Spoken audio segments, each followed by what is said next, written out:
Today we'll be discussing how to read an Economic Times. We can read any business newspaper, be it Business Line, Business Standard or Economic Times. However, the rules and the method of reading it remains the same. News are merely pieces of information which is flowing all around us. Being a financial market participant, it is very important to filter these news which can be used for further analysis. So let's start. Now this is the first page of the newspaper.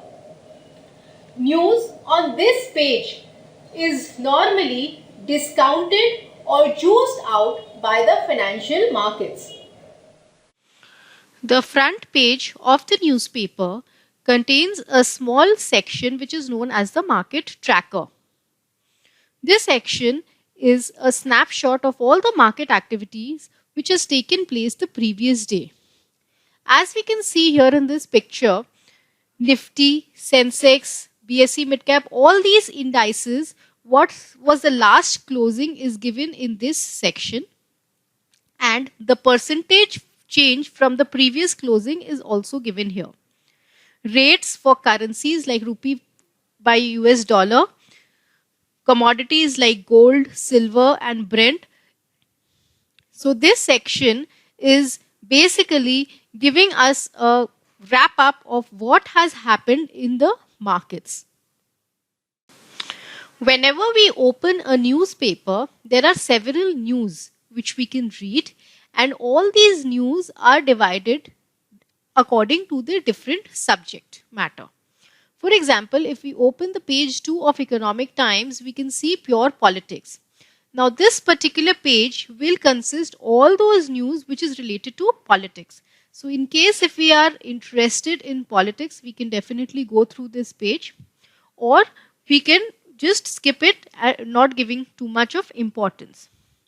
But for example, say if there is any political event which is coming up, for example, elections, maybe state elections or central elections, then it is important to go through this page so that we know what are the political developments which might affect our financial markets directly or indirectly.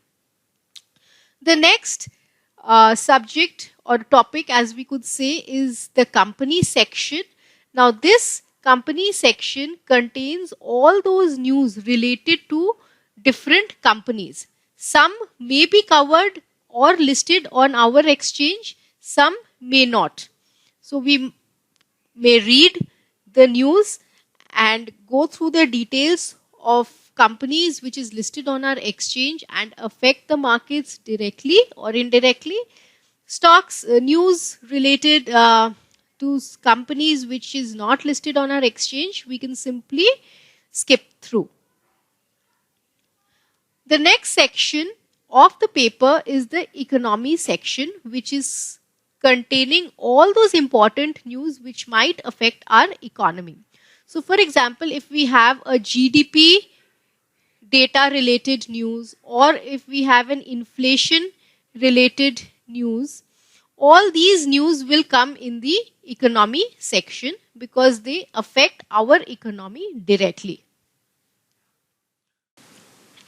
After having a look at the newspaper and its different sections like politics, economy, companies, and so on, being a financial market participant, our next step is to subdivide them into different subsections like our economy related news which will affect the financial markets, sector specific news which might affect the markets, for example, a rise in the oil and gas sector because of crude oil prices and so on. News relating to different stocks or different companies which is listed on our exchange, and market data which will give us the sentiment analysis of the participants. So that was a lot of information. But Suchi ma'am, so far what we've covered was the general market in broad, the general companies and the government policies. Yeah. Now what if I want to know about specific companies which are listed on the stock exchange? Now for all those news of companies which is listed on the exchange and has a direct impact on the financial markets, we have this ET market section which comes with every newspaper. This section of the newspaper is actually containing all those news which has a direct impact and the stocks are listed on the exchange. Smart investing is a very important section of the ET markets. Now, this section of paper contains news which is directly relating to our financial markets. The first section, as we can see, is what to buy, sell and hold. This section is catering to various analyses and views of brokerage houses and different analysts. Here we can see a few day trading guides and also other company related news which might affect the markets as a whole. For example, if we can see an NTPC offer news here, also Kotak Bank's news. Let us have a look of the section of smart investing in detail. The first section, as discussed, is the market trend. Now this section is containing all the market snapshot of different indices. For example, Nifty 50, Sensex, then the MSCI BRIC, MSCI World, SX40, Nikkei, Hang Seng. These are the international exchange. So all the indices, percentage change and the last closing value is specified in this particular section. We also have the data on the important commodities such as crude. Bond yields are also mentioned in this section. We have rates of gold, which is a very important commodity. Coming to the next section is the day trading guide, which is featured by the Edelweiss. Now, this section is basically giving views on various stocks for day trading purpose. Now, let us understand what do we mean by day trading. Day trading is basically when you take a position in the market and you square up that position on the same trading day. So, if you look at this newspaper, there has been these technical picks has been given by Mr. Tejas Shah, who is a senior technical analyst in Edelweiss, and he is giving calls on Tata Motor DVR, Biocon and United Spirits, specifying a buy with a target, and there is a stop loss also stated for each trade.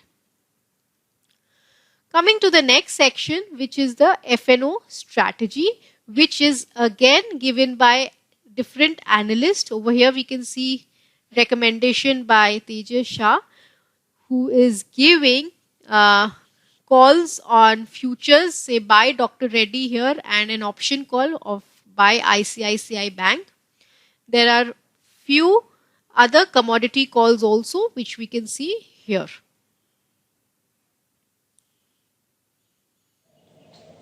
So Suchi ma'am, on this page of smart investing, we have this section called market intelligence, which initially never made sense to me. So please explain the section to our listeners. Kavita, market intelligence is one of the most important part of the ET markets. It is just not mere numbers, but it represents the pulse of the markets. With proper data churning, we can use them as an integral part for our analysis. Let's look into it how in details. Let us now take up the market intelligence section topic wise and understand each of its interpretation in the financial markets. To start with, we do the advance and decline box and the highs and lows box.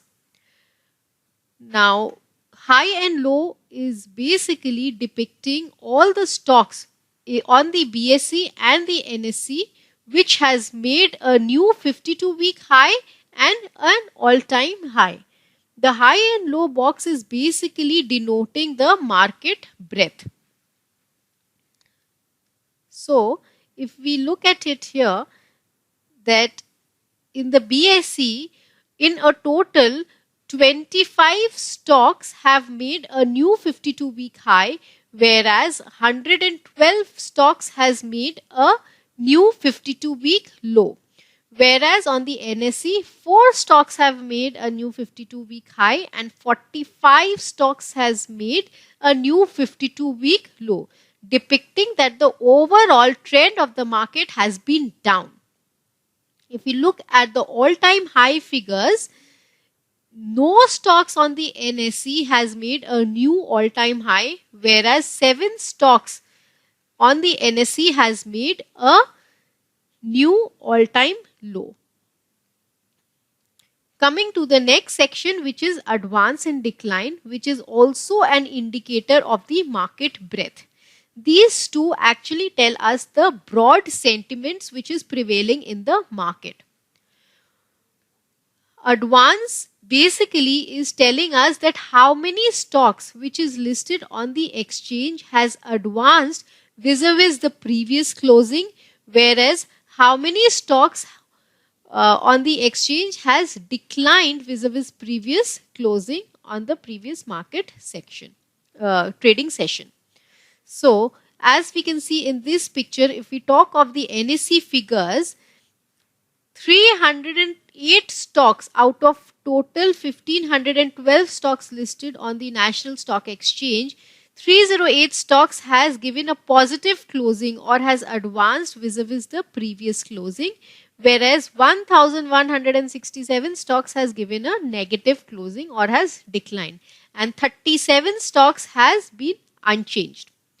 If we come to the BSE, again 684 stocks has advanced, whereas 1932 stocks have fallen, and 148 stocks is remaining unchanged.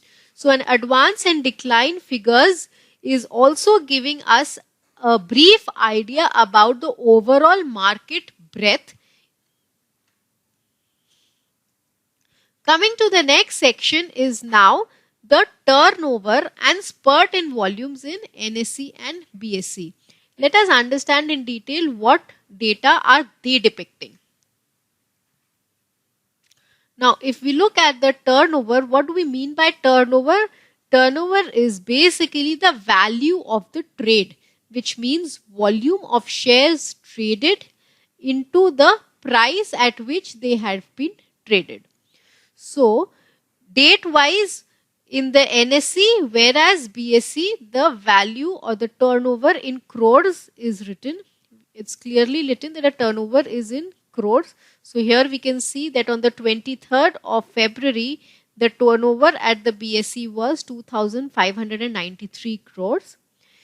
2376 lakh shares has been traded, and the number of trades which has taken place on the exchange is 12.36 lakhs. Similarly, if we have a look at the NSE, 13,393 crore turnover was there. 7189 lakh shares has been traded, and number of trades on the NSE was 68.84. So we know that what is the overall turnover on the exchange from this section. The next section is the spurt in volume at BSE and spurt in volume at NSE. Let us discuss the NSE volumes. Now over here we can see the day's volume, which is specifying that the previous trading session, the number of shares which has been traded on this particular stock, the average 2 weeks average volume of the particular stock, percentage change, and the day's close, that is the price at which the particular stock has closed. So when we see these stocks, KCP, BF Investment, JK Cements, these stocks have seen a phenomenal volume increase on the previous trading session. Consider an example of JK Cements. So on this particular day, the volume has been this, whereas the average 2 weeks volume is only 9,028. So the percentage increase from the average volume of JK Cements has been 3,971. And if we see the price closing, the closing price of JK Cements has been 475.2. So if we compare this closing with the previous day's close, if it is a positive movement, we can understand that there has been some buying happening in this particular stock with large volumes. On the contrary, if the price has given a negative closing compared to the previous trading session, so we can understand and judge that this particular stock has seen some selling happening with large volume. So spurt in volumes in both NSE and BSE is an extremely important indicator to understand the market breadth and market sentiment. And it also gives a lot of stock filter for our next trade. Coming to the next section of market intelligence is the FI activity and the mutual fund activity. We all know that Indian markets and as well as the entire emerging markets is very much dependent on the foreign money. So we need to track what the foreign activity, FI, that is the foreign institutional investors activity happening on each trading session as well as the mutual fund activities. Let us have a look in this detail. Talking of the FI activity, date wise their net buying in equity and selling in equity is specified, and they are the net, if we look at the figure, they are the net sellers on this particular day. So if we compile all these data of advanced decline, high, low and FI activity, it is clearly indicating weakness in the market because all the data is negative.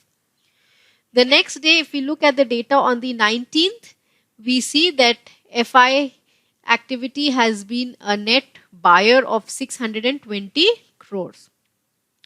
We can also compare in the debt market. The data is here that in the debt market, they have been net sellers of this much worth of crore rupees.